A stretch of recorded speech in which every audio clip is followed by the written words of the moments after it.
የኢፉዬና የናታን ወዳጆች እንኳን ደስ አላችሁ እላለሁ። ውድ ቤተሰቦቼ ኢፉዬ ከዛ አረሜንና ጨካኝ ተላቃለች። ፂና ኢፉዬ ተገናኙ።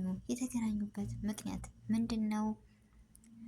ፂ የወንድሟን ጭንቀትና ሀሳብ ተረድታ ሄዳ ነበር ቤቷ በመጠርጠር። ከዛ ጨካኝ አረመኔ ብቻ ይህን ስል ስሙን ለመጥራት ራሱ የሚዘገንነኝ ያፌት የሚባል ሰው ማለት እና ምን ተገኘ? ኢፉዬ እንዳያችኋት በዛ አረመኔ ጨካኝ ሰው እጅ ነበረች። ነገር ግን ሁሉን ነገር ታውቃለች። ምን አደረገች? የሴት ጀግና ሙያ በልብ ነው የሚል ኢፉዬን የማያደንቅ የለም። ባታመልጥ ራሱ ሞክረዋለች። ቤተሰብ በጣም ደስ ብሎኛል። ለምን ያን አረመኔና ጨካኝ እንደዛ አድርጋ ማምለጧ በጣም ጎበዝ ናት። እና እንደኔ የተደሰተ ማን ነው? ታመልጣለች ወይስ አታመልጥም? ግምታችሁን እስኪ አስቀምጡልኝ በኮሜንት። ውድ ቤተሰቦቼ አሰላሙ አሌይኩም ወረህመቱላሂ ወበረከቱ። ውድና እየተከበራችሁ ውድ የነፊሳ ዩቲዩብ ቤተሰቦች እንዴት ናችሁ? ደህና ናችሁ ወይ? ከኔ ጋር አልሐምዱሊላ። እንዲሁም ክርስቲያን እህት ወንድሞቼ ሰላም ብያለሁ። በያለንበት የዓለም ዳርቻ ሰላማችን ብዝት ብዝዝት ትርፍ ትርፍርፍ ይበልልኝ። ውድ ኢትዮጵያውያኖች ለቤቴ አዲስ የሆናችሁ ሰብስክራይብ በማድረግ ቤተሰብ ይሁኑ። እንዲሁም ነባር ቤተሰቦች ስለምሰጡኝ አስተያየት ላይክ፣ ሼር እያደረጋችሁ ከጎኔ የሆናችሁ ስለምታበረታቱኝ እጅግ ከልብ አመሰግናለሁ። ይህን ቪዲዮ ላይክ እና ሼር ኮሜንት ማድረጋችሁን እንዳትረሱ። እስከ መጨረሻው አብራችሁን ቆዩ። እንግዲህ እንደተለመደው የሐረግ ድራማ ሁሉም ሰው በጉጉት የሚጠብቀው የክፍል 36 ሁላችሁም በኮሜንት ይለቀቅ እያላችሁ ጻፉ። ምክንያቱም አጓጊና በጣም ተፈላጊ የሆነ ቪዲዮ ስለሆነ ኢፉዬ ምን ላይ ደረሰች? አመለጠች ወይስ አላመለጠች? እያልን ሁላችንም በር እያየን ነው። ስለዚህ ሁሌም በቀን በቀን ይለቀቅና የክፍል 36 ይለቀቅ የምትሉ ሁላችሁም ድምጽ ሆኑ እና ዛሬ የመጣሁበት ቪዲዮ በጣም በደስታ ነው የመጣሁት። እሱስ ምንድን ነው ያስደሰተች ልትሉ ትችላላችሁ። ኢፉዬ እንዳያቸዋት በማነጅ ልበላችሁ ስሙን ለመጥራት እንዳልኩት ያስጠላኛል። ግን ምን ብዬ ልንገራችሁ? ያን አረመኔ ጨካኝ ኢፉዬን አግቶ እስከዛሬ ሲያሰቃያት ነበረ። ኢፉዬ የሴት ጀግና የሴት ወንድ ልበላት፣ በጣም ጎበዝ። ሳላደንቃት ማለፍ አልችልም። ለምን ብትሉ በጣም ጎበዝ ስለሆነች። ያንን አረመኔ ጨካኝ አምልጣ መውጣቷ ለሷ ትልቅ ነገር ነው። ወንድ ልጅን የሚያሰቃይ አይደለም ሴት ልጅን እና አሸንፋ መውጣቷ ማን ነው እንደኔ ደስ ያለው። ፂ ደግሞ በወንድሟ ተቆርቆራ የወንድሟ ጸጸት ሁሌ ሊያስተኛት ሊያስቀምጣት አልቻለም። ስለዚህ ሂዳ ያፌትን ነቅታበታለች። በወንድሜ አትጫወትም ብላ በር ላይ ስትጠባበቅ ነገር ግን የጠበቀችው ቀርቶ ያልጠበቀችው ነገር ገጠማት። ፂን ምን ገጠማት?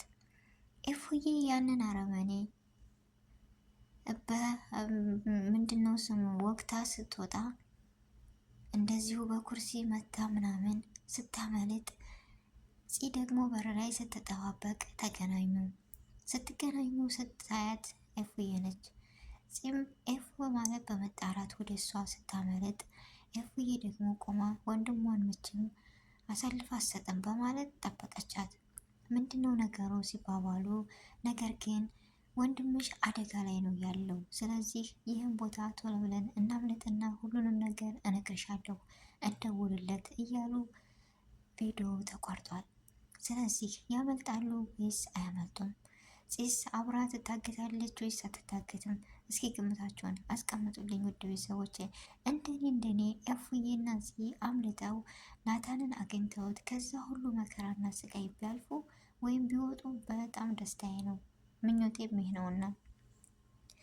ስለዚህ ገኒ ደግሞ ምን እንደሆነች አላቅም። የምንወዳት የምናከብራት፣ ነገር ግን አሁን ላይ ተቃይራለች። ናታንም በክፉ አይን እንጂ የምታየው በጥሩ አይን አይደለም።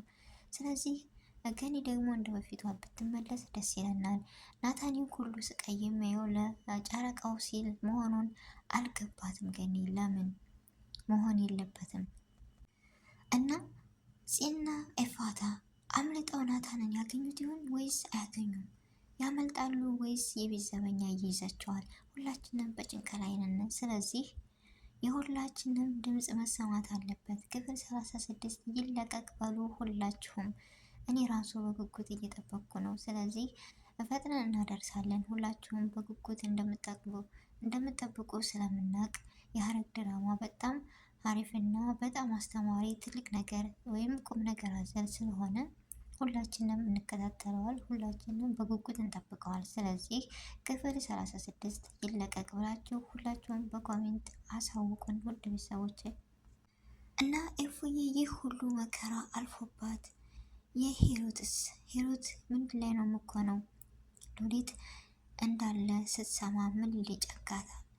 እንዳያችሁ ባለፈው ገና እንኳ የለችም ሲባል እየፈራሁ ነው፣ ኋላ ኋላዬን እያየሁ ነው የሚሄደው፣ ተጨንቄያለሁ እያለች ነበረ።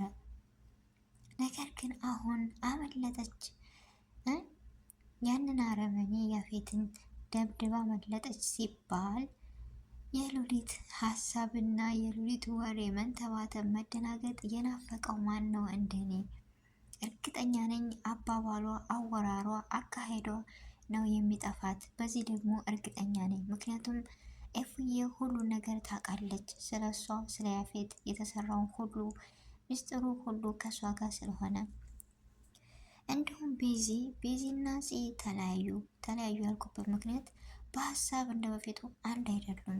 ምክንያቱም አሁን ፂ ያለችው በጣም የሚያሳዝን እና በጣም በሚከብድ ሁኔታ ነው ያለችው። ምክንያቱም የለመደችው ሁሉ ሲቀር አንድ ሰው ሲያጣ በጣም ከባድ ነው ውድ ቤተሰቦች። እና ከዚህ ነገር ይጠብቀን።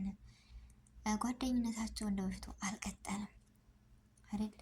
ስለዚህ እነሱ ከመለያየታቸው አያዘሉም ቤተሰቦች። ፂና ቤዚ እንዳያችሁት ለቤዚ ስትል ብዙ ነገር ወንድሟን ጎድታለች። ያ ነገር ደግሞ የሁሌም ጸጸት እየሆነባት ወንድሟን ደስታና ፈገግታ ማየት በጣም ደስ ብሏታል አሁን ላይ። ስለዚህ አሁን ከኤፉዬ ጎን ነው የምኮነው ብዬ ተስፋ አለኝ። የእናንተስ? እና አንዳንድ ጊዜ በጣም ደስ የሚለው ነገር ምን መሰላችሁ? ኤፉና ፂ መገናኘታቸው አሁን ላይ ትልቅ ነገር ነው። በፊት እንዳያችሁት ከቤዚ ጎን ሆና ፂ ኤፉዬን ትጠላት ነበር። አሁን ግን ለወንድሟ ስትል እውነታዋ ስላለ ፂና ኤፉዬ ጓደኛሞች ይሆናሉ። ቤዚ ደግሞ ወደኋላ ትቀራለች፣ ማንም የላትም። ስለዚህ ፈተና ያጠነክራል፣ ሲታለፍ ደግሞ ያስደስታል ይባላል። ይህ ታሪክ ለማን ነው? ለኤፉዬና ለናታን። ያ ፈተና ሁሉ አልፎ በዛ ፈተና ደግሞ ብዙ ስቃይን አይተውበት፣ ነገር ግን ጠንካራ ሆነው እዚህ ደረጃ ሲደርሱ የነገው ደስታ የነገው ህልማቸው ሲሳካ በጣም ያ መከራ ሲያልፍ ያስደስታል። እውነት ነው ወይስ አይደለም? እስኪ ሀሳባችሁን ስጡኝ ሁላችሁም ቤተሰቦቼ። እና የናታንን እና የኤፉዬን ደስታ የምትወዱ ሁሉ እንኳን ደስ አላችሁ እላለሁ። በጉጉት ስለምጠብቁት የክፍል 36ም ይለቀቅ እያላችሁ ድምጽ ሆኑ ወደ እናንተ እናደርሳለን። የነበረን ቆይታ ይህ ነበር። አሰላሙ አለይኩም ወረህመቱላሂ ወበረካቱህ።